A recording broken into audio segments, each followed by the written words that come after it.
ಓಂ ಅಥಾತೋ ಬ್ರಹ್ಮ ಜಿಜ್ಞಾಸ ಓಂ.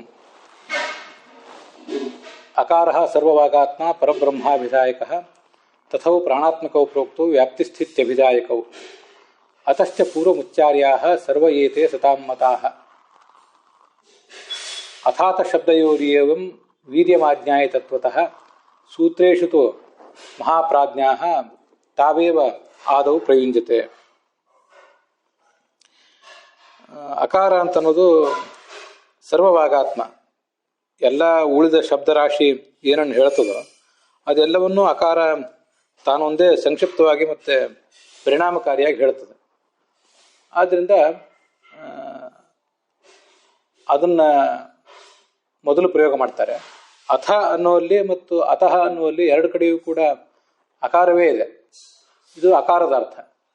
ತಥೌ ಮತ್ತು ಅತಃ ಅನ್ನುವಲ್ಲಿ ತ ಇದೆ, ಅಥ ಅನ್ನುವಲ್ಲಿ ಥ ಇದೆಯಲ್ಲ, ಇವೆರಡೂ ಕೂಡ ಪ್ರಾಣಾತ್ಮಕವು ಅಂತ ಪುರಾಣದಲ್ಲಿ ಶಬ್ದ ಇರೋದು. ಪ್ರಾಣಾತ್ಮಕವು ಅನ್ನೋ ಶಬ್ದಕ್ಕೆ ತ್ರಿವಿಕ್ರಮ ಪಂಡಿತರು ಒಂದು ರೀತಿ ಅರ್ಥ ಬರೆದಿದ್ದಾರೆ, ಮತ್ತು ತತ್ವಪ್ರಕಾಶಿಕಾದಲ್ಲಿ ಜಯತೀರ್ಥರು ಮತ್ತೊಂದು ರೀತಿ ಅರ್ಥ ಬರೆದಿದ್ದಾರೆ. ತ್ರಿವಿಕ್ರಮ ಪಂಡಿತರ ಪ್ರಕಾರ ನಾವೀಗಾಗಲೇ ಅದನ್ನು ನೋಡಿದಂತೆ ತಥೌ ಪ್ರಾಣಾತ್ಮಕವು ಪ್ರೋಕ್ತವು. ಪ್ರಾಣ ಅಂದರೆ ಅಲ್ಲಿ ಪ್ರಣೇತಾರನಾದಂಥ ವಿಷ್ಣು. ತೈತರೀಯ ಉಪನಿಷತ್ ಭಾಷ್ಯ ಮೊದಲಾದ ಕಡೆ ಪ್ರಾಣ ಅಂದರೆ ಪ್ರಾಣ ಪ್ರಣಯನಾದ್ ವಿಷ್ಣು, ನಮ್ಮೆಲ್ಲರನ್ನು ಮುನ್ನಡೆಸುವುದರಿಂದ ಭಗವಂತನನ್ನೇ ಪ್ರಾಣ ಅಂತ ಹೇಳಿದ್ದಾರೆ. ಆದ್ದರಿಂದ ಪ್ರಾಣಾತ್ಮಕವು ಅಂದರೆ ಪ್ರಾಣ ಶಬ್ದವಾಚ್ಯನಾದ ವಿಷ್ಣುವನ್ನು ಆತ್ಮಕವು, ಆತ್ಮ ಅಂತ ಶಬ್ದ ಇದೆಯಲ್ಲ, ಅಲ್ಲಿ ಆತ್ಮ ಅನ್ನೋ ಶಬ್ದಕ್ಕೆ ಆಪ್ತ ಅಂತ ಅರ್ಥ. ಆತತತ್ವಾಚ್ಯ ಮಾತೃತ್ವ ಅಂತ ಹೀಗೆಲ್ಲ ಬಂದಿರೋದ್ರಿಂದ ಆತ್ಮ ಅನ್ನೋ ಶಬ್ದ ಆಪ್ತ ಅನ್ನೋದನ್ನು ಹೇಳ್ತದೆ. ಆಪ್ತ ಅಂದರೆ ಹೊಂದಿರುವುದು ಅಂತ ಅರ್ಥ. ಆಪ್ತ ಅಂದರೆ ನಮ್ಗೆ ಅತ್ಯಂತ ಆಪ್ತರಾದವರು, ಬೇಕಾದವರು ಅಂತ ಆ ಅರ್ಥ ಅಲ್ಲ. ಇಲ್ಲಿ ಆಪ್ತ ಅಂದರೆ ಹೊಂದಿರುವಂಥದ್ದು. ಈ ಪ್ರಾಣ ಅನ್ನೋ ಶಬ್ದ ವಿಷ್ಣುವನ್ನ ಹೊಂದಿದೆ. ಹೇಗೆ ಹೊಂದಿದೆ ಅಂದರೆ ವಾಚಕತ್ವೇನ ಹೊಂದಿದೆ. ವಾಚಕತ್ವೇನ ಆಪ್ತವು. ಸ್ವಲ್ಪ ನಾನು ಹೇಳುವಾಗ ವ್ಯತ್ಯಾಸ ಮಾಡಿದೆ. ತಥೌ ತಕಾರ ಮತ್ತು ಥಕಾರಗಳು ಅವು ಪ್ರಾಣಾತ್ಮಕವಾಗಿವೆ ಅಂದರೆ ಪ್ರಾಣಶಬ್ದವಾಚ್ಯನಾದ ವಿಷ್ಣುವನ್ನು ವಾಚಕತ್ವೇನ ಹೊಂದಿವೆ ಅಂತ ಹೀಗರ್ಥ. ಆ ಆತ್ಮಕ ಅನ್ನೋದಕ್ಕೆ ಹೀಗರ್ಥ. ಇದು ನಮಗೆ ತ್ರಿವಿಕ್ರಮ ಪಂಡಿತರು ಹೇಳಿರುವಂಥ ಅರ್ಥ. ಜಯತೀರ್ಥರು ನಾವೀಗಾಗಲೇ ನೋಡಿದಂತೆ ಪ್ರಾಣಾತ್ಮಕವು ಅಂದರೆ ಅಭಿಮಾನಿ ದೇವತೆ. ಪ್ರಾಣ ಅದಕ್ಕೆ ಅಭಿಮಾನಿ ದೇವತೆ. ತತ್ವ ಸುಬೋಧಿನಿ ಅನ್ನೋ ವ್ಯಾಖ್ಯಾನದಲ್ಲಿದೆ, ಅದನ್ನಿದೆ ನಾನು ಮೊನ್ನೆ ದಿವಸ ಹೇಳಿದ್ದೆ. ಪ್ರಾಣ ಅದಕ್ಕೆ ಅಭಿಮಾನಿ ದೇವತೆ ಎರಡಕ್ಕೂ ಕೂಡ, ತಕಾರ ಮತ್ತು ಥಕಾರಗಳಿಗೆ. ಆದರೆ ಭಗವಂತ ಅದಕ್ಕೆ ವಾಚ್ಯ, ಭಗವದ್ವಾಚಕವು. ಇದು ಜಯತೀರ್ಥ ಟೀಕಾದಲ್ಲಿರೋದು. ಭಗವಂತನಿಗೆ ವಾಚಕವಾಗಿವೆ. ಇಲ್ಲೊಂದು ಪ್ರಶ್ನೆ ನಮಗೆ ಬರ್ತದೆ. ಈ ತಕಾರ ಮತ್ತು ಥಕಾರಗಳನ್ನು ಪ್ರಾಣಾತ್ಮಕ ಅಂತ ಯಾಕೆ ಹೇಳಿದ್ದಾರೆ? ಅವೆರಡೂ ಅಭಿನ್ನ ಏನಲ್ವಲ್ಲ. ತಕಾರ ಮತ್ತು ಥಕಾರಗಳು ಪ್ರಾಣನಿಂದ ಅಭಿನ್ನ ಏನಲ್ಲ. ಮತ್ತು ಅದನ್ನ ಯಾಕೆ ಆ ಥರ ಹೇಳಿದ್ದಾರೆ ಅಂದರೆ ಅಭಿಮಾನಿ ಅಭಿಮನ್ಯಮಾನಯೋ ಐಕ್ಯ ವ್ಯಪದೇಶ ಆ ದೃಷ್ಟಿಯಿಂದ ಹೇಳಿದ್ದಾರೆ. ಅಭಿಮಾನಿಯಾದವನನ್ನು ಮತ್ತು ಅಭಿಮನ್ಯಮಾನವಾದ ವಸ್ತುವನ್ನು ಎರಡನ್ನೂ ಕೂಡ ಏಕಾಂತ ಕೆಲವು ಕಡೆ ಪ್ರಯೋಗ ಮಾಡಿಬಿಡ್ತಾರೆ. ಅದೇ ಥರ ಇಲ್ಲಿಯೂ ಕೂಡ ಹಾಗೆ ಪ್ರಯೋಗ ಮಾಡಿದ್ದಾರೆ. ಪ್ರಾಣ ಅವನು ಅಭಿಮಾನಿ ತಕಾರ ಥಕಾರಗಳಿಗೆ, ತಕಾರ ಥಕಾರಗಳು ಅಭಿಮನ್ಯಮಾನಗಳು. ಹೀಗೆ ಅವೆರಡಕ್ಕೂ ಕೂಡ ಅಭಿಮಾನಿ ಮತ್ತು ಅಭಿಮನ್ಯಮಾನ ಅನ್ನುವ ಸಂಬಂಧ ಇರೋದರಿಂದ ಅವೆರಡನ್ನು ಅದನ್ನೇನು ಅಭಿನ್ನ ಅಂತ ಪರಿಗಣನೆ ಮಾಡಿದ್ದಾರೆ. ಅದೆಲ್ಲಿ ಕಂಡಿದೆ ಅಂದರೆ ಮಹತಃ ಚತುರ್ಮುಖ, ಮಹತ್ತಾದಂತಹ ಚತುರ್ಮುಖ ಬ್ರಹ್ಮನಿಂದ ಈ ಜಗತ್ತು ಹುಟ್ಟಿತು ಅಂತ ಹೀಗೆಲ್ಲ ಕೆಲವು ಕಡೆ ಪ್ರಯೋಗಗಳಿವೆ. ಆ ಪ್ರಯೋಗಗಳ ಸಂದರ್ಭದಲ್ಲಿ ಮಹತಃ ಚತುರ್ಮುಖಾತ್ ಅಂತಿದೆ. ಅದು ಮಹತಃ ಚತುರ್ಮುಖಾತ್ ಅಂದ್ರೆ ಏನರ್ಥ ಅಂದರೆ ಮಹತ್ತತ್ವದ ಅಭಿಮಾನಿಯಾದ ಚತುರ್ಮುಖ ಅಂತ ಅರ್ಥ. ಮಹತ್ತೇ ಚತುರ್ಮುಖ ಅಲ್ಲ. ಯಾಕೆಂದ್ರೆ ಮಹತ್ವದ ಅನ್ನೋದು ತತ್ವ ಮಾತ್ರ, ಅದು ಜಡ. ಅದು ಆ ಜಡವಾದ ತತ್ವವನ್ನು ಚತುರ್ಮುಖ ಬ್ರಹ್ಮನಿಂದ ಅಭಿನ್ನ ಅಂತ ಹೇಳುವುದು ಶಾಸ್ತ್ರಕಾರರ ಉದ್ದೇಶ ಅಲ್ಲ. ಮಹತ್ತತ್ವದ ಅಭಿಮಾನಿ ಚತುರ್ಮುಖ ಆದ್ದರಿಂದ ಅವನನ್ನ ಮಹತಃ ಚತುರ್ಮುಖಾತ್ ಅಂತ ಹೇಳ್ತಾರೆ. ಇನ್ನು ಕೆಲವು ಕಡೆ ಈ ಉಪನಿಷತ್ ಭಾಷ್ಯ ಮೊದಲಾದ ಕಡೆ ತಸ್ಯಾಹ ಬ್ರಹ್ಮ ಮಹಾನ್ ಆತ್ಮ, ಸರಸ್ವತಿ ದೇವಿಗಿಂತ ಮಹಾನ್ ಬ್ರಹ್ಮ ಆಗಿರುವ ಚತುರ್ಮುಖ ಶ್ರೇಷ್ಠನಾಗಿದ್ದಾನೆ. ಅವನಕ್ಕಿಂತ ಲಕ್ಷ್ಮೀದೇವಿ,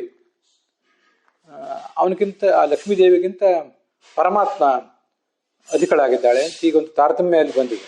ಅಲ್ಲಿಯೂ ಕೂಡ ತಸ್ಯಾಹ ಬ್ರಹ್ಮ ಮಹಾನ್ ಅಂತ ಹೀಗೆ ಪ್ರಯೋಗ ಮಾಡಿದ್ದಾರೆ. ಮಹಾನ್ ಬ್ರಹ್ಮ ಅಂತಂದ್ರೆ ಚತುರ್ಮುಖ ಬ್ರಹ್ಮನೇ ಮಹಾನ್ ಅಂತ ತಾತ್ಪರ್ಯ ಅಲ್ಲ.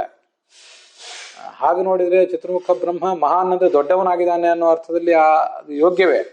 ಆದರೆ ದೊಡ್ಡವನಾಗಿದ್ದಾನೆ ಅಂತ ಮಾತ್ರ ಹೇಳುವುದು ಅದ್ರ ತಾತ್ಪರ್ಯ ಅಲ್ಲ.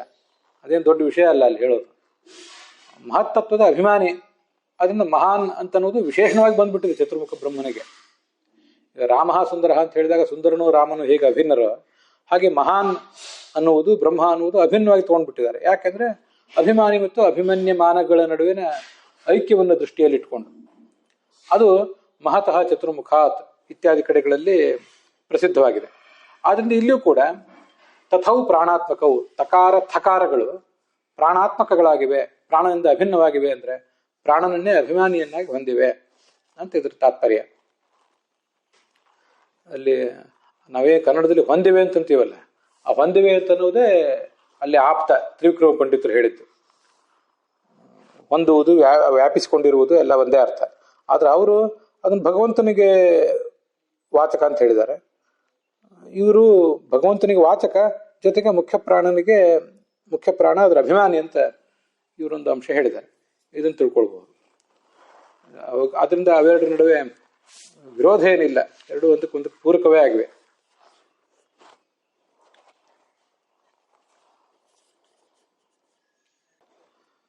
ಪರಾದ ಅವ್ಯಕ್ತಮುತ್ಪನ್ನಂ ಅವ್ಯಕ್ತಾತ್ತು ಮಹಾಂಸ್ತಥ ವಿಜ್ಞಾನತತ್ವಂ ಮಹತಃ ಸಮುತ್ಪನ್ನಂ ಚತುರ್ಮುಖಾತ್ ವಿಜ್ಞಾನತತ್ವಾತ್ತೋ ಮನೋಸ್ತತ್ವಾಚ್ಚ ಖಾದಿಕಂ ಏವಂ ಬಾಹ್ಯ ಪರಾಸೃಷ್ಟಿ ಅಂತಃ ತದ್ವ್ಯಕ್ತ್ಯಪೇಕ್ಷೆಯ ವಿಪರೀತ ಕ್ರಮೋಜ್ಞೇಯೋ ಯಸ್ಮಾದಂತೆ ಹರೇರ್ದೃಷಿ ಅಂತ ಪೂರ್ಣ ಶ್ಲೋಕ ಅದು.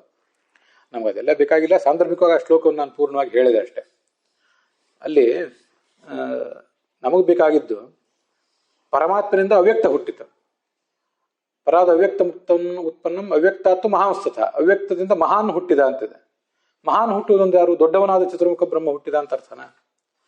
ಹಾಗೇನಲ್ಲ, ಮಹತ್ತತ್ವದ ಅಭಿಮಾನಿ ಅಂತ ಅರ್ಥ ಅಲ್ಲಿ. ಆಮೇಲೆ ವಿಜ್ಞಾನ ತತ್ವ ಮಹತಃ ಸಮುತ್ಪನ್ನಂ ಚತುರ್ಮುಖಾತ್, ವಿಜ್ಞಾನ ತತ್ವದ ಅಭಿಮಾನಿನಿಯಾದಂಥ ಸರಸ್ವತಿ ದೇವಿ ನೋಡಿ, ಎಲ್ಲ ಕಡೆನೂ ಅಭಿಮನ್ಯಮಾನವಾದ ತತ್ವಗಳನ್ನೇ ಅಲ್ಲಿ ಹೇಳಿದ್ದಾರೆ. ಅದು ಹುಟ್ಟಿತು ಇಲ್ಲ ಅಂತಲ್ಲ, ಅದ್ರ ಜೊತೆಗೆ ಆ ವ್ಯಕ್ತಿಗಳನ್ನೂ ಹೇಳಿರ್ತಾರೆ ಅವರು. ನಮ್ಗೆ ಸ್ಪಷ್ಟವಾಗಿ ಗೊತ್ತಾಗೋದು ವಿಜ್ಞಾನ ತತ್ವಂ ಮಹತಃ ಸಮುತ್ಪನ್ನಂ ಚತುರ್ಮುಖಾತ್, ವಿಜ್ಞಾನ ತತ್ವಂ ಮಹತಃ ಚತುರ್ಮುಖಾತ್ ಸಮುತ್ಪನ್ನಂ, ಮಹತ್ತಾದ ಚತುರ್ಮುಖ ಬ್ರಹ್ಮನಿಂದ ಅಂತಿದೆ. ಅಲ್ಲಿ ಮಹತ್ತಾದ ಚತುರ್ಮುಖ ಬ್ರಹ್ಮ ಅಂದ್ರೆ ಹೇಗೆ ಅಂದ್ರೆ ಮಹತ್ತತ್ವದ ಅಭಿಮಾನಿ ಅಂತ ಅದರ ತಾತ್ಪರ್ಯ. ಇದು ರಾಘವೇಂದ್ರ ಸ್ವಾಮಿಗಳ ಭಾವದೀಪದಲ್ಲಿದೆ, ಅದನ್ನ ನೀವು ಗಮನಿಸಬಹುದು. ಪ್ರಾಣಾತ್ಮಕವು ಅಂತ ಶಬ್ದ ಇದೆಯಲ್ಲ, ಆ ಪ್ರಾಣಾತ್ಮಕವು ಅನ್ನೋ ಶಬ್ದ ಒಂದೇ ಶಬ್ದಕ್ಕೆ ಮುಖ್ಯ ಪ್ರಾಣನನ್ನ ಅಭಿಮಾನಿ ದೇವತೆಯನ್ನಾಗಿ ಹೊಂದಿರುವಂಥವು ಮತ್ತೆ ಭಗವಂತನಿಗೆ ವಾಚಕ ಅಂತ ಎರಡೂ ಅರ್ಥ ಇದೆ. ಭಗವಂತನಿಗೆ ವಾಚಕ ಅಂತನೂ ಅರ್ಥ ಇರೋದ್ರಿಂದ ತಥೌ ಪ್ರಾಣಾತ್ಮಕವು ಅಂತ ಹೀಗೆ ಹೇಳಿದಾಗ ಅಲ್ಲಿ ವಾಚ್ಯನಾದವನು ಭಗವಂತ, ವಾಚಕ ಆದದ್ದು ಈ ತ ಮತ್ತು ಥಗಳು, ಅವಕ್ಕೂ ಐಕ್ಯ ವ್ಯಪದೇಶ ಮಾಡಿದ್ದಾರೆ. ಅದು ಹೇಗೆ ಅಂದರೆ ಅದಕ್ಕೂ ಒಂದು ಕಾರಣ ಇದೆ. ವಾಚ್ಯ ವಾಚಕಯೋಹೋ ಐಕ್ಯ ವ್ಯಪದೇಶ ಅದೆಲ್ಲಿ ಕಂಡಿದೆ ಅಂದರೆ ಅಯಂ ವೈ ಲೋಕಃ ಪ್ರಥಮ ಮಹಾನಾಮ್ನಿ ಇತ್ಯಾದೋ ದೃಷ್ಟ ಅತಃ ಇತಿ ಉಪಸಂಹಾರ. ವೀರ್ಯಂ ಸ್ವರೂಪಾಧಿಕ್ಯಾದಿ ಮಹಾತ್ಮ್ಯಂ ಅಂತ, ಅಯಂ ವೈ ಲೋಕಃ ಪ್ರಥಮ ಮಹಾನಾಮ್ನಿ ಅಂತ ಇದೆಲ್ಲ ಬಂದಿರೋದು ಋಗ್ಭಾಷ್ಯದಲ್ಲಿ ಬಂದಿದೆ. ಋಗ್ಭಾಷ್ಯ ಅಲ್ಲ, ಕರ್ಮ ನಿರ್ಣಯ ಅಥವಾ ಖಂಡಾರ್ಥ ನಿರ್ಣಯ. ಪ್ರಥಮ ಮಹಾನಾಮ್ನಿ, ದ್ವಿತೀಯ ಮಹಾನಾಮ್ನಿ, ತೃತೀಯ ಮಹಾನಾಮ್ನಿ ಅಂತ ಹೀಗೆಲ್ಲ ಅಲ್ಲಿ ವರ್ಣನೆ ಬಂದಿದೆ. ಈ ಕರ್ಮ ನಿರ್ಣಯದಲ್ಲಿ ಅಥವಾ ಖಂಡಾರ್ಥ ನಿರ್ಣಯದಲ್ಲಿ ಏನಿದೆ ಅಂದ್ರೆ ಅಯಂ ವೈ ಲೋಕಃ ಪ್ರಥಮ ಮಹಾನಾಮ್ನಿ, ಮಹಾನಾಮ್ನಿ ಋಕ್ಕುಗಳು ಅಂತ ಆ ಕರ್ಮ ನಿರ್ಣಯದಲ್ಲಿ ಕೆಲವುಗಳನ್ನು ಆಚಾರ್ಯ ವ್ಯಾಖ್ಯಾನ ಮಾಡಿದ್ದಾರೆ. ಅದಕ್ಕೆಲ್ಲ ಅರ್ಥ ಹೇಳಿದ್ದಾದ ಮೇಲೆ ಅಯಂ ವೈ ಲೋಕಃ ಪ್ರಥಮ ಮಹಾನಾಮ್ನಿ, ಪ್ರಥಮ ಮಹಾನಾಮ್ನಿ ಏನಿದೆ ಅದು ಈ ಲೋಕ ಅಂತ ಹೀಗಲ್ಲಿ ವರ್ಣನೆ ಮಾಡಿದ್ದಾರೆ. ಆಮೇಲೆ ದ್ಯುಲೋಕ, ಅಂತರಿಕ್ಷ ಲೋಕ, ಅದು ದ್ವಿತೀಯ ಮಹಾನಾಮ್ನಿ, ತೃತೀಯ ಮಹಾನಾಮ್ನಿ ಅಂತ ಹೀಗೆಲ್ಲ ಬಂದಿದೆ. ಅದು ಈ ಲೋಕವೇ ಪ್ರಥಮ ಮಹಾನಾಮ್ನಿ ಅಂದ್ರೆ ಹೇಗೆ ಅಂತ ಪ್ರಶ್ನೆ ಬಂದರೆ, ಈ ಲೋಕದಲ್ಲಿ ಇರುವಂಥ ಮೂರು ಲೋಕಗಳಲ್ಲಿರುವಂತಹ ಭಗವಂತನ ರೂಪಗಳನ್ನು ಅಲ್ಲಿ ವರ್ಣನೆ ಮಾಡ್ತಿರ್ತಾರೆ. ಅದರಲ್ಲಿ ಮೊದಲು ಅಯಂ ಲೋಕ ಅಂದರೆ ಪೃಥ್ವಿ ಲೋಕ. ಪೃಥ್ವಿ ಲೋಕದಲ್ಲಿರುವಂತಹ ಭಗವಂತನ ರೂಪ ಏನಿದೆ ಅದು ಪ್ರಥಮ ಮಹಾನಾಮ್ನಿ. ಪ್ರಥಮ ಮಹಾನಾಮ್ನಿ ಮಂತ್ರದ ಗುಚ್ಛದಿಂದ ವರ್ಣಿತವಾದದ್ದು, ಪ್ರತಿಪಾದ್ಯವಾದದ್ದು ಈ ಲೋಕದಲ್ಲಿರುವ ಭಗವಂತನ ರೂಪ. ನೀವೀಗ ಭಾವಬೋಧದಲ್ಲಿ ತೀರಾ ಕೊನೆಗಿದೆ, ಅದನ್ನು ನೀವು ಸುಲಭವಾಗಿ ನೋಡಬಹುದು. ಪ್ರಥಮಾಯ ಮಹಾನಾಮ್ನಿ, ಪ್ರಥಮ ಮಹಾನಾಮ್ನಿ ಮಂತ್ರದಿಂದ ಅಥವಾ ಮಂತ್ರಗುಚ್ಛದಿಂದ ವಾಚ್ಯನಾದವನು ಯಾರು ಅಂದರೆ ಅಯಂ ಲೋಕ ಅಂದ್ರೆ ಈ ಲೋಕ ಅಂತ ಅರ್ಥ ಅಲ್ಲ, ಈ ಲೋಕದಲ್ಲಿ ಇರುವ ಹರಿ ಅಂತ ಅದರ ಅರ್ಥ. ತದ್ವಾಚ್ಯ ಪಾರ್ಥಿವೋ ಹರಿಹಿ. ಇಲ್ಲಿ ನೋಡಿ, ಅಲ್ಲಿ ವಾಚ್ಯನಾದವನು ಯಾರು? ಭಗವಂತ. ಆ ಭಗವಂತನನ್ನ ಆ ವೇದವಾಕ್ಯ, ನಾವು ನೋಡ್ತಿರುವಂಥ ಆ ವೇದವಾಕ್ಯ ಏನಿದೆ ಅದು ಆ ಮಹಾನಾಮ್ನಿನೇ ಆ ವಾಕ್ಯ, ಆ ಮಹಾನಾಮ್ನಿಯೇ ಭಗವಂತ ಅಂತ ಹೇಳಿಬಿಟ್ಟಿದೆ. ಮಹಾನಾಮ್ನಿಯೇ ಭಗವಂತ ಆಗೋದು ಹೇಗೆ ಅಂದ್ರೆ ಮಹಾನಾಮ್ನಿ ಮಂತ್ರದಿಂದ ಭಗವಂತ ವಾಚ್ಯ ಅಂತ ಇಷ್ಟೇ ಅರ್ಥ. ವಾಚ್ಯ ವಾಚಕನನ್ನು ಎರಡನ್ನು ಕೂಡ ಅಲ್ಲಿ ಅಭಿನ್ನ ಅಂತ ಪರಿಗಣನೆ ಮಾಡಿದ್ದಾರೆ. ರಾಘವೇಂದ್ರ ಸ್ವಾಮಿಗಳ ವ್ಯಾಖ್ಯಾನದಲ್ಲೂ ಕೂಡ ಕೊನೆಗೆ ಅದನ್ನು ಕೊಟ್ಟಿದ್ದಾರೆ. ತದುಕ್ತಂ ಕರ್ಮ ನಿರ್ಣಯ ತ್ರಿಚ ವಿಭಾಗೇನ ತ್ರಿಸ್ರೋ ಮಹಾನಾಮ್ನಿ ಐತಿ. ಒಟ್ಟು 3 ಮಹಾನಾಮ್ನಿಗಳಿವೆ. ತತ್ರ ತಥಾ ಪ್ರಥಮಾಯ ಮಹಾನಾಮ್ನಿ ತದ್ವಾಚ್ಯ ಪಾರ್ಥಿವೋ ಹರಿಹಿ. ಈ ಪ್ರಥಮ ಮಹಾನಾಮ್ನಿಯೇ ಭಗವಂತ ಅಂತ ಹೀಗೆ ಹೇಳಿದಾಗ ಮಂತ್ರವೇ ಭಗವಂತ ಅಲ್ಲ, ಮಂತ್ರದಿಂದ ವಾಚ್ಯನಾದ ಭಗವಂತನು ವಾಚಕವಾದ ಮಂತ್ರವು ಇಬ್ರು ಅಭಿನ್ನ ಅಂತ ಅದರ ತಾತ್ಪರ್ಯ. ಹೀಗೆ ವಾಚ್ಯವಾಚಕಗಳಿಗೆ ಅಭೇದವನ್ನ ಪರಿಗಣನೆ ಮಾಡುವುದು ಕೂಡ ಅಲ್ಲಿ ಕಂಡು ಬಂದಿದೆ. ಅಭಿಮಾನಿ ಮತ್ತು ಅಭಿಮನ್ಯಮಾನವಗಳಿಗೆ ಐಕ್ಯ ಹೇಳುವುದು ಈ ಹಿಂದೆ ಕಂಡು ಬಂದಿದೆ, ಅದನ್ನು ನೋಡಿದೆವು ನಾವು ಚತುರ್ಮುಖ ಮತ್ತು ಮಹತ್ತತ್ವ ಅನ್ನೋ ಪ್ರಸಂಗದಲ್ಲಿ. ಮಂತ್ರ ಸ್ವರೂಪ ಅಯಂ ವೈ ಲೋಕ ಪ್ರಥಮ ಮಹಾನಾಮ್ನಿ ಅಂತ, ಇದು ಮೂಲ ವೇದದ ವಾಕ್ಯ. ಪ್ರಥಮ ಮಹಾನಾಮ್ನಿಯೇ ಈ ಲೋಕ ಅಂತಿದೆ. ಈ ಲೋಕವೇ ಅಂದ್ರೆ ಈ ಲೋಕದಲ್ಲಿರುವ ಹರಿಯೇ ಪ್ರಥಮ ಮಹಾನಾಮ್ನಿ ಅಂದ್ರೆ ಅವನು ಹೇಗೆ ಪ್ರಥಮ ಮಹಾನಾಮ್ನಿ ಆಗೋದು? ವಾಚ್ಯನಾದವನು ವಾಚಕನಾದವನು ಇಬ್ರು ಒಂದು ಅನ್ನೋ ದೃಷ್ಟಿಯಿಂದ ಆ ಥರ ಪರಿಗಣನೆ ಮಾಡಿದ್ದಾರೆ. ಸಂಕ್ಷಿಪ್ತವಾಗಿ ಹೇಳುವಂಥ ರೀತಿ ಅದು. ಹೀಗೆ ಅಯಂ ವೈ ಲೋಕ ಪ್ರಥಮ ಮಹಾನಾಮ್ನಿ ಅನ್ನೋದು ವೇದವಾಕ್ಯ. ಅದಕ್ಕೆ ಪ್ರಥಮಾಯ ಮಹಾನಾಮ್ನಿ ತದ್ವಾಚ್ಯ ಪಾರ್ಥಿವೋ ಹರಿಹಿ, ದ್ವಿತೀಯಾಯ ಸ್ವಂತರಿಕ್ಷ್ಯ, ತೃತೀಯಾಯ ಜುಗಃಪ್ರಭು ಅನ್ನೋದು ಕರ್ಮ ನಿರ್ಣಯದಲ್ಲಿ ಆಚಾರ್ಯರು ಉದ್ಧರಿಸಿರುವಂಥ ಶ್ಲೋಕ. ಹೀಗೆ ಎರಡನ್ನು ಪರಿಗಣನೆ ಮಾಡಬೇಕು. ಇಲ್ಲಿ ನಾವು ಪ್ರಾಸಂಗಿಕವಾಗಿ ನೋಡಬೇಕಾದಂಥ ಮತ್ತೊಂದು ಅಂಶ ಇದೆ. ಅದು ರಾಘವೇಂದ್ರ ಸ್ವಾಮಿ ಟಿಪ್ಪಣಿಯಲ್ಲಿ 108ನೇ ಪೇಜ್ನಲ್ಲಿ, ಆ ಟಿಪ್ಪಣಿಯಲ್ಲಿ ಕೊನೆಯಿಂದ ಮೊದಲೊಂದು 4-5 ವಾಕ್ಯದ ಮೊದಲಿದೆ. ಉಪಸಂಹಾರ ಅಂತೆಲ್ಲ ಇದೆ ನೋಡಿ. ಆ ಉಪಸಂಹಾರಕ್ಕಿಂತ ಮುಂಚೆ ಪೃಥ್ವೀಸ್ಥ ವಿಷ್ಣು ವಾಚಕಮಿತ್ಯರ್ಥ, ಪೃಥ್ವಿಯಲ್ಲಿರುವ ವಿಷ್ಣುವಿಗೆ ಅದು ವಾಚಕ, ಪ್ರಥಮ ಮಹಾನಾಮ್ನಿ ಅಂತ ಹೀಗೆ ಅದನ್ನ ತಿಳ್ಕೊಳ್ಬೋದು. ಅದನ್ನ ಪೃಥ್ವಿಯಲ್ಲಿರುವ ವಿಷ್ಣುವಿಗೆ ವಾಚಕ. ಸರಿ, ಇಲ್ಲಿ ಎಕ್ಸ್ಟ್ರಾ ಅಂಶ ನಾನು ಗಮನಿಸಬೇಕು ಅಂತ ಹೇಳಿದ್ನಲ್ಲ, ಯಾವುದದು ಪೃಥ್ವಿಯಲ್ಲಿರುವ ಭಗವಂತನ ರೂಪ, ಮತ್ತೆ ದ್ಯುಲೋಕದಲ್ಲಿರುವ ಭಗವಂತನ ರೂಪ ಯಾವುದು, ಅಂತರಿಕ್ಷದಲ್ಲಿರುವ ಭಗವಂತನ ರೂಪ ಯಾವುದು ಅಂದರೆ ಮುಂದೆ ಯಾವಾಗಾದ್ರು ಒಂದ್ಸರಿ ಆ ಕರ್ಮ ನಿರ್ಣಯವನ್ನ ಮತ್ತೆ ಐತರೆಯ ಭಾಷೆ ಎಲ್ಲ ನಾವು ನೋಡಿದಾಗ ಇನ್ನೂ ವಿವರವಾಗಿ ನೋಡೋಣ. ಐತರೆಯ ಭಾಷ್ಯದಲ್ಲಿ ಹೀಗೆ ಬಂದಿದೆ: ಪೃಥ್ವೀಸ್ಥೋ ವರಾಹಸ್ಥೋ ಸಂಹಿತಾ ದೇವತೋದಿತ, ದಿವಿಷ್ಠೋ ವಾಮನಶ್ಚೈವ ಸಂಪ್ರೋಕ್ತ ಪದದೇವತಾ, ನೃಸಿಂಹಸ್ತು ಅಂತರಿಕ್ಷಸ್ಥಃ ಭಗವಾನ್ ಕ್ರಮದೇವತಾ ಅಂತ ಬಂದಿದೆ. ಅದನ್ನ ಪೃಥ್ವಿಯಲ್ಲಿರುವ ರೂಪ ಅಂದ್ರೆ ಯಾವುದು ಅಂತ ಪ್ರಶ್ನೆ ಬಂದ್ರೆ ವರಾಹ. ದ್ಯುಲೋಕದಲ್ಲಿರುವ ರೂಪ ಯಾವುದು ಅಂದ್ರೆ ವಾಮನ. ಮತ್ತೆ ಅಂತರಿಕ್ಷ ಲೋಕದಲ್ಲಿರುವ ಭಗವಂತನ ರೂಪ ಯಾವುದು? ನರಸಿಂಹ ಅಂತ ಹೀಗೆ ಅಲ್ಲಿ ಬಂದಿದೆ. ಆದ್ರಿಂದ ಪೃಥ್ವಿ ಅಯಂ ವೈ ಲೋಕ ಪ್ರಥಮ ಮಹಾನಾಮ್ನಿ ಅಂದ್ರೆ ಪ್ರಥಮ ಮಹಾನಾಮ್ನಿ ಮಂತ್ರ ಗುಚ್ಛದಿಂದ ವಾಚ್ಯವಾದದ್ದು ಅಯಂ ಲೋಕ ಅಂದ್ರೆ ಪೃಥ್ವಿ ಲೋಕ, ಅರ್ಥಾತ್ ಪೃಥ್ವಿ ಲೋಕದಲ್ಲಿರುವ ಭಗವಂತನ ವರಾಹ ಎಂಬ ರೂಪ ಅಂತ ಈಗ ಅದನ್ನು ತಿಳ್ಕೊಳ್ಬೇಕು. ಅಲ್ಲಿ ಐತರೇಯ ಉಪನಿಷತ್ ಭಾಷ್ಯದಲ್ಲಿ ಪೃಥ್ವೀಸ್ಥೋ ವರಾಹ, ಪೃಥ್ವಿಯಲ್ಲಿರುವಂಥ ವರಾಹನ ರೂಪ ಅದು ಸಾಂದರ್ಭಿಕ, ಇಲ್ಲಿ ಈ ಪ್ರಸಂಗಕ್ಕೇನು ಬೇಕಾಗಿಲ್ಲ, ಅದು ಸಂಹಿತಾ ಪಾಠಕ್ಕೆ ಪ್ರತಿಪಾದ್ಯ ಅಂತೆ. ನಮ್ಗೆ ಗೊತ್ತಿರುವಂತೆ ಸಂಹಿತಾ ಪಾಠ, ಪದಪಾಠ ಮತ್ತು ಕ್ರಮಪಾಠ ಅಂತ 3 ಥರ ಇದೆ. ಘನಪಾಠ ಎಲ್ಲ ಮುಂದಿಂದಿದೆ, ಅದೇನು ನಮಗೆ ಸದ್ಯ ಏನು ಬೇಕಾಗಿಲ್ಲ. ಪೃಥ್ವಿಯಲ್ಲಿರುವಂಥ ವರಾಹ ಏನಿದ್ದಾನೆ ಅವನು ಸಂಹಿತಾ ಪಾಠದ ದೇವತೆ ಅಂದ್ರೆ ಪ್ರತಿಪಾದ್ಯ ದೇವತೆ. ದಿವಿಷ್ಠೋ ವಾಮನ, ದ್ಯುಲೋಕದಲ್ಲಿರುವ ವಾಮನ ರೂಪಿಯಾದ ಭಗವಂತ. ಸಂಪ್ರೋಕ್ತ ಪದದೇವತ, ಅವನು ಪದಪಾಠದ ದೇವತೆ. ನೃಸಿಂಹಸ್ತು ಅಂತರಿಕ್ಷಸ್ಥಃ, ಅಂತರಿಕ್ಷ ಲೋಕದಲ್ಲಿರುವ ನರಸಿಂಹ ಅವನು ಕ್ರಮ ಪಾಠದ ದೇವತೆ ಅಂತ ಇದನ್ನ ಶ್ಲೋಕ ನಾನು ಪ್ರಾಸಂಗಿಕವಾಗಿ ಉದ್ಧರಿಸಿದೆ. ಇವು ನಮ್ಮ ಅಧ್ಯಯನ ಏನಿದೆ, ಬ್ರಹ್ಮಸೂತ್ರ ಭಾಷ್ಯ, ಭಾಗವತ, ಈ ಎಲ್ಲ ಅಧ್ಯಯನ ಅದು ನಮ್ಮ ನಿತ್ಯದ ಆಚರಣೆಯಲ್ಲೂ ಕೂಡ ಬರಬೇಕು. ನಿತ್ಯ ನಾವು ದೇವ ಪೂಜೆ ಮಾಡುವಾಗ ಬ್ರಹ್ಮಯಜ್ಞ ಇತ್ಯಾದಿ ಕಡೆಗಳಲ್ಲಿ ಅದನ್ನು ಹೇಳಬಹುದು. ಮತ್ತೆ ಬ್ರಹ್ಮಯಜ್ಞದಲ್ಲಿ ನಾವು ಋಗ್ಯಜು ಸಾಮ ಅಥರ್ವದ ಸಣ್ಣ ಸಣ್ಣ ವಾಕ್ಯಗಳು, ಪುರಾಣ, ಭಾಗವತ, ಮಹಾಭಾರತ ಇತ್ಯಾದಿಗಳ ವಾಕ್ಯಗಳು ಹೇಳೋದು ನಮ್ಮ ರೂಢಿಯಲ್ಲಿದೆ.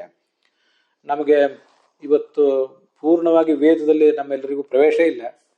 ಅದು ಇದ್ರೂ ಕೂಡ ಪದಪಾಠ, ಕ್ರಮಪಾಠ ಇದನ್ನೆಲ್ಲ ನಾವು ಎಂದು ಅಳವಡಿಸ್ಕೊಂಡಿದ್ದೀವಿ ಇಲ್ಲ. ಅದಕ್ಕಾಗಿ ಇದೊಂದು ಸಣ್ಣ ಸಂಕ್ಷಿಪ್ತ ರೂಪ. ಇದು ವಿಷ್ಣು ಅಂತ ಶಬ್ದ ಇದೆಯಲ್ಲ, ಆ ವಿಷ್ಣು ಅನ್ನುವ ಒಂದು ಶಬ್ದವನ್ನು ಸಂಹಿತಾ ರೂಪವಾಗಿ, ಪದರೂಪವಾಗಿ ಮತ್ತು ಕ್ರಮಪಾಠದ ರೂಪದಲ್ಲಿ ಹೇಳಿಬಿಟ್ರೆ ಸಕಲ ವೇದಗಳನ್ನು ಕೂಡ ಸಂಹಿತಾ, ಪದ ಮತ್ತು ಕ್ರಮ ರೂಪದಲ್ಲಿ ಹೇಳಿದ ಫಲ ಬರ್ತದಂತೆ. ಅದನ್ನು ಬ್ರಹ್ಮಯಜ್ಞದಲ್ಲಿ ಅಳವಡಿಸ್ಕೊಳ್ಬೇಕು. ಅದು ಹೇಗೆ ಅಂದರೆ, ಸಂಹಿತಾ ಪಾಠ ಅಂದರೆ ನಮ್ಗೆ ಗೊತ್ತಿರುವಂತೆ ಶಬ್ದಗಳನ್ನು ಆ್ಯಸ್ ಇಟ್ ಈಸ್ ಹೇಳುವುದು, ಅದು ಸಂಹಿತಾ ಪಾಠ. ಅಗ್ನಿಮೀಳೆ, ಪುರೋಹಿತಂ ಹೀಗೆಲ್ಲ ಅದನ್ನ ಹೇಳ್ತಾ ಹೋದರೆ ಅದೇ ಸಂಹಿತಾ ಪಾಠ ಅಷ್ಟೆ. ಇನ್ನು ಪದಪಾಠ ಅಂತಂದರೆ ಪದಗಳನ್ನು ಬಿಡಿಸಿ ಹೇಳುವುದು. ಕ್ರಮಪಾಠ, ಘನಪಾಠಕ್ಕೆಲ್ಲ ಒಂದು ಗಣಿತದ ಲೆಕ್ಕಾಚಾರ ಇದೆ. ಪದಗಳನ್ನು ಒಟ್ಟಿಗೆ ಹೇಳುವುದು, ಆಮೇಲೆ ಮತ್ತೆ ಹಿಂದೆ ಬರೋದು, ಮುಂದಿಂದ ಒಂದನ್ನು ತಗೊಳ್ಳೋದು, ಹಿಂದಿಂದ ಒಂದನ್ನು ತಗೊಳ್ಳೋದು, ಹೀಗೆಲ್ಲ ಲೆಕ್ಕ ಇದೆ. ವಿಷ್ಣು ಶಬ್ದಕ್ಕೆ ಹೇಗೆ ಅಂದರೆ ವಿಷ್ಣವೇ ನಮಃ, ಇದು ಸಂಹಿತಾ ಪಾಠ. ಆ ವಿಷ್ಣವೇ ನಮಃ ಅನ್ನೋ ನಡುವೆ ಶ ಮತ್ತು ನಕಾರಗಳ ಸಂಯುಕ್ತಾಕ್ಷರ ಇದೆಯಲ್ಲ, ಒತ್ತಕ್ಷರ ಇದೆಯಲ್ಲ, ಅದನ್ನು ಬಿಡಿಸಿ ಹೇಳಿದರೆ ವಿಷ ನವೇ ನಮಃ, ವಿಷ ಅಂತ ಹೇಳಿದ್ವಿ, ಬಿಡಿಸಿದ್ವಿ. ಅದಾದ್ಮೇಲೆ ಸ್ವಲ್ಪ ಸ್ಪೇಸ್ ಕೊಟ್ವಿ, ನವೇ ನಮಃ ಅಂತ ಹೇಳಿಬಿಟ್ರೆ ಅದು ಪದಪಾಠ ಆಗ್ತದಂತ. ಮುಂದೆ ಕ್ರಮಪಾಠ ಹೇಗೆ ಅಂದರೆ ವಿಷ್ಣವೇ ಅಂತ ಹೇಳೋದು ಮೊದಲು, ಆಮೇಲೆ ನವೇ ಅಂತ ಹೇಳೋದು, ಮುಂದೆ ನಮಃ ಅಂತ ಹೇಳೋದು. ಸಂಹಿತಾ ಪಾಠದಲ್ಲಿ ವಿಷ್ಣವೇ ನಮಃ ಅಂತ ಅಖಂಡವಾಗಿದೆ. ಪದಪಾಠದಲ್ಲಿ ವಿಷು ನವೇ ನಮಃ ಅಂತ ಹೀಗಿದೆ. ವಿಷು ಮತ್ತು ನವೇ ಅಂತ ಮಾತ್ರ ವಿಭಾಗ ಮಾಡಿದ್ವಿ. ಕ್ರಮಪಾಠದಲ್ಲಿ ವಿಷ್ಣವೇ ಅಂತ ಮೊದಲೊಂದ್ಸರಿ ಹೇಳಿದ್ವಿ, ಆಮೇಲೆ ನವೇ ಅಂತ ಹೇಳಿದ್ವಿ, ಮುಂದೆ ನಮಃ ಅಂತ ಹೇಳಿದ್ವಿ. ಹೀಗೆ ವಿಷ್ಣು ಅನ್ನೋ ಶಬ್ದವನ್ನೇ ನಾವು ಸಂಹಿತಾ ಪಾಠ, ಪದಪಾಠ ಮತ್ತು ಕ್ರಮಪಾಠದ ರೂಪದಲ್ಲಿ ಹೇಳಿದರೆ ಸಕಲ ವೇದಗಳನ್ನು ಕೂಡ ಸಂಹಿತ, ಪದ, ಕ್ರಮದಲ್ಲಿ ಅಧ್ಯಯನ ಮಾಡಿದ ಒಂದು ಫಲ ಬರ್ತದಂತಿದೆ. ಇದನ್ನು ಬ್ರಹ್ಮಯಜ್ಞದಲ್ಲಿ ರೂಢಿಸ್ಕೋಬಹುದು. ಮತ್ತೆ ನಿಮ್ಗೆ ಈಗಾಗಲೇ ಗೊತ್ತಿರುವಂತೆ ಶ ಅನ್ನೋದು ಭಗವಂತನ ಎಲ್ರಿಗೂ ನಿಯಾಮಕ ಅನ್ನೋದನ್ನು ಹೇಳ್ತದೆ, ಅಣ್ಣ ಅನ್ನೋದು ಒಂದು ಬಲವನ್ನು ಹೇಳ್ತದೆ.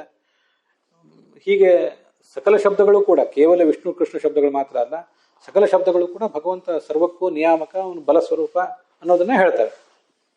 ಹೀಗೆ ಸಕಲ ವೇದಾರ್ಥಗಳ ಫಲವನ್ನು ತಿಳ್ಕೊಂಡಂತೆ ಆಗ್ತದೆ ವಿಷ್ಣು ಶಬ್ದದ ಅರ್ಥ ತಿಳ್ಕೊಂಡ್ರೆ. ಮತ್ತೆ ಅದನ್ನು ಸಂಹಿತಾ, ಪದ, ಕ್ರಮಪಾಠದಲ್ಲಿ ಹೇಳಿದರೆ ಸಕಲ ವೇದಗಳನ್ನು ಕೂಡ ಪದ, ಕ್ರಮ ಇತ್ಯಾದಿ ಕ್ರಮದಲ್ಲಿ ಹೇಳಿದ ಫಲ ಸಿಗ್ತದೆ ಅಂತ ಐತರೇಯ ಉಪನಿಷತ್ ಭಾಷ್ಯದಲ್ಲಿದೆ. ಅದನ್ನು ಒಂದನ್ನು ನಾವು ಇಲ್ಲಿ ರೂಢಿಸ್ಕೋಬಹುದು. ಹೀಗಿದು ಪ್ರಾಣದೈವತ್ಯವು, ಭಗವದ್ವಾಚಕವು, ಅಭಿಮಾನಿ ಮತ್ತು ಅಭಿಮನ್ಯಮಾನಗಳನ್ನು, ವಾಚ್ಯ ಮತ್ತು ವಾಚಕಗಳನ್ನು ಅಭಿನ್ನವಾಗಿ ಹೇಳ್ತಾರೆ. ಆದ್ದರಿಂದ ಇಲ್ಲಿ ತಥವು ತಕಾರ ಮತ್ತು ಥಕಾರಗಳು ಪ್ರಾಣಾತ್ಮಕಗಳಾಗಿವೆ. ಪ್ರಾಣನನ್ನು ಅಭಿಮಾನಿಯನ್ನಾಗಿ ಹೊಂದಿವೆ, ಭಗವಂತನನ್ನು ವಾಚ್ಯನನ್ನಾಗಿ ಹೊಂದಿವೆ ಅಂತ ಹೀಗಾದ್ರೆ ತಾತ್ಪರ್ಯ. ಅತಃ ಇದು ಉಪಸಂಹಾರ. ಅಲ್ಲಿ ಗರುಡ ಪುರಾಣದ ಶ್ಲೋಕದಲ್ಲಿ ಅತಶ್ಚ ಪೂರ್ವಮುಚ್ಚಾರ್ಯಾಹ, ಈ ಸೂತ್ರದ ಆರಂಭದಲ್ಲಿ ಓಂ ಅಥಾತೋ ಬ್ರಹ್ಮ ಜಿಜ್ಞಾಸ ಅನ್ನುವಲ್ಲಿ, ಆಮೇಲೆ ಅಥಾತೋ ದೈವಿ ಮೀಮಾಂಸ, ಅಥಾತೋ ಕರ್ಮ ಮೀಮಾಂಸ, ಹೀಗೆಲ್ಲ ಅಲ್ಲೆಲ್ಲ ಮೊದಲು ಅಥ ಮತ್ತು ಅಥ ಶಬ್ದಗಳನ್ನೇ ಪ್ರಯೋಗ ಮಾಡ್ತಾರೆ. ಸರ್ವೇ ಏತೆ ಸತಾಮತಾಹ, ಓಂ ಅತಃ, ಓಂ ಅಥ ಮತ್ತು ಅತಃ. ಮೊದಲು ಗರುಡ ಪುರಾಣದ ಶ್ಲೋಕದ ಆರಂಭದಲ್ಲಿ ಅಥ ಮತ್ತು ಅತಃ ಮಾತ್ರ ಹೇಳಿದರು. ಆಮೇಲೆ ಅದು ಭಗವಂತನ ಮುಖದಿಂದ ಬಂದಿದ್ದು ಅಂತ ತಿಳಿಸೋದ್ರ ದೃಷ್ಟಿಯಲ್ಲಿ ಅದ್ರ ಜೊತೆಗೆ ಓಂಕಾರ, ಅಥ ಶಬ್ದ ಮತ್ತು ಅತಃ ಶಬ್ದ, ಇವು ಕ್ರಮವಾಗಿ ಮೂರು. ಆದ್ರಿಂದ ಸರ್ವೇ ಏತೆ ಅಂತಿದ್ದಿಲ್ಲ, ಸರ್ವ ಏತೆ ಅಂತಿದೆ, ಅದರ ಪದಚ್ಛೇದ ಮಾಡಿದರೆ ಸರ್ವೇ ಏತೆ. ಈ ಮೂರು ಅಕ್ಷರಗಳು ಅವು ಸಜ್ಜನರಿಗೆ ಸಮ್ಮತವಾಗಿವೆ. ಸತಾಮತಾಹ. ಅಥಾತ ಶಬ್ದಯೋರೇವಂ ವೀರ್ಯಮಾದಾಯ ಆಜ್ಞಾಯ ತತ್ವತಃ. ಆದ್ದರಿಂದ ಅಥ ಮತ್ತು ಅತಃ ಶಬ್ದಗಳ ವೀರ್ಯವನ್ನ, ಅದರ ಅರ್ಥಾಧಿಕ್ಯ ಮತ್ತು ಸ್ವರೂಪಾಧಿಕ್ಯವನ್ನು ತಿಳಿದು ತತ್ವಶಃ ಅದನ್ನು ಸರಿಯಾಗಿ ಸೂತ್ರೇಷುತು ಮಹಾಪ್ರಾಜ್ಞಾ, ಸೂತ್ರಗಳಲ್ಲಿ ಅಂದರೆ ಜನ್ಮಾದ್ಯಸೇತಃ ತತ್ವ ಸಮನ್ವಯ ಅಂತ ಪ್ರತಿಯೊಂದು ಸೂತ್ರದಲ್ಲೂ ಅಲ್ಲ. ನಾ ಹಿಂದೆ ಹೇಳಿದ್ನಲ್ಲ, ಬೇರೆ ಬೇರೆ ಸೂತ್ರದ ಆರಂಭದ ಸೂತ್ರದಲ್ಲಿ ಮಾತ್ರ. ಅಲ್ಲಿ ಮಹಾಪ್ರಾಜ್ಞರಾದವರೆಲ್ಲರೂ ತಾವೇವ ಆದವು ಪ್ರಯುಂಜತೆ, ಅವೆರಡೇ ಅಕ್ಷರಗಳನ್ನ ಆರಂಭದಲ್ಲಿ ಪ್ರಯೋಗ ಮಾಡ್ತಾರೆ. ಅದರಿಂದ ಇಲ್ಲೂ ಕೂಡ ಪ್ರಯೋಗ ಮಾಡಿದ್ದಾರೆ ಅಂತ ಅದರ ತಾತ್ಪರ್ಯ. ತ ಮತ್ತು ಥ ಶಬ್ದಗಳ ನಿಷ್ಪತ್ತಿ ಹೇಗೆ ಅಂತ ಅನ್ನೋದನ್ನ ಬೇರೆ ಬೇರೆ ಟಿಪ್ಪಣಿಕಾರರು ತಿಳಿಸಿದ್ದಾರೆ. ಅದರಲ್ಲಿ ನನ್ನ ಗಮನಕ್ಕೆ ಇವಾಗ ಇರುವುದು ಅಂದರೆ ತತ್ವ ಸುಬೋಧನೆ ಅಂತ ಟಿಪ್ಪಣಿ. ಆ ತತ್ವ ಸುಬೋಧನೆ ಟಿಪ್ಪಣಿಯಲ್ಲಿ ಸರ್ವವಾಗಾರ್ಥ ಅಕಾರ ಸರ್ವವಾಗಾರ್ಥ ಅಂತೆಲ್ಲ ಬಂದಿದೆಯಲ್ಲ, ಅಲ್ಲಿ ಪ್ರಾಣವು ಒಂದು ಪ್ರಾಣವು ದೇವತಾ ಅಭಿಮಾನಿ ಯಯೋಹತವು, ತಕಾರ ಮತ್ತು ತಕಾರಗಳಿಗೆ ಪ್ರಾಣನೇ ಅಭಿಮಾನಿ ಅಂತ ಬಂತಲ್ಲ, ಅಲ್ಲಿ ಹೇಳಿದ್ದಾರೆ ನೋಡಿ, ತನು ವಿಸ್ತಾರ ಇತಿ ಸ್ಮರಣಾತ್. ತನು ವಿಸ್ತಾರ ಅಂತ ಧಾತು, ಆದ್ರಿಂದ ತನೋತೀತಿ ತಹ ಇವು ಭಗವಂತನಿಗೆ ಹೀಗೆ ವಾಚಕ. ತನೋತಿ ಅಂದ್ರೆ ಎಲ್ಲ ಕಡೆ ವ್ಯಾಪ್ತನಾಗಿದ್ದಾನೆ ಅಂತ ಅರ್ಥ. ತಕಾರೋ ಹರೇಹೇ ವ್ಯಾಪ್ತ್ಯಭಿದಾಯಕ, ಇದು ತತ್ವ ಸುಬೋಧನೆ ಟಿಪ್ಪಣಿಯಲ್ಲಿ. ಮತ್ತೆ ಥಕಾರ ಅನ್ನೋದು ಆತನ ಸ್ಥಿತಿ ವ್ಯಾಪ್ತಿ ಸ್ಥಿತ್ಯಭಿದಾಯಕವು ಅಂತ ಬಂತಲ್ಲ, ತಥಾ ಇದು ಸ್ಥಾಗತಿ ನಿವೃತ್ತವು ಇತಿ ಚ ಸ್ಮರಣಾತ್ ಥಕಾರ ಸ್ಥಿತ್ಯಭಿದಾಯಕ ಇತಿ ವ್ಯಾಪ್ತಿ ಸ್ಥಿತ್ಯಭಿದಾಯಕವು. ನಾನು ಮೊನ್ನೆ ಹೇಳಿದೆ, ಸ್ಥಾಗತಿ ನಿವೃತ್ತವನ್ನು ಧಾತುವಿನಿಂದ ನಾವು ಈಗ ಅದನ್ನ ತಗೊಳ್ಬೇಕು, ಬೇರೆ ಮಾರ್ಗ ಇಲ್ಲ ನಮಗೆ. ಪ್ರಾಯ ಹಿಂದೆ ಥಾಗತಿ ನಿವೃತ್ತವಂತೂ ಧಾತು ಇತ್ತೇನೋ, ಈಗ ಸ್ಥಾಗತಿ ನಿವೃತ್ತ ಧಾತು ಇದೆ, ಅದರಲ್ಲಿ ಉಳಿದುದೆಲ್ಲ ಹೊರಟೋಗ್ತದೆ, ಥಾ ಮಾತ್ರ ಉಳಿತದೆ. ಆದ್ದರಿಂದ ತಿಷ್ಠತಿ ಇತಿ ಥಹ, ಇದು ಅದರ ನಿಷ್ಪತ್ತಿ.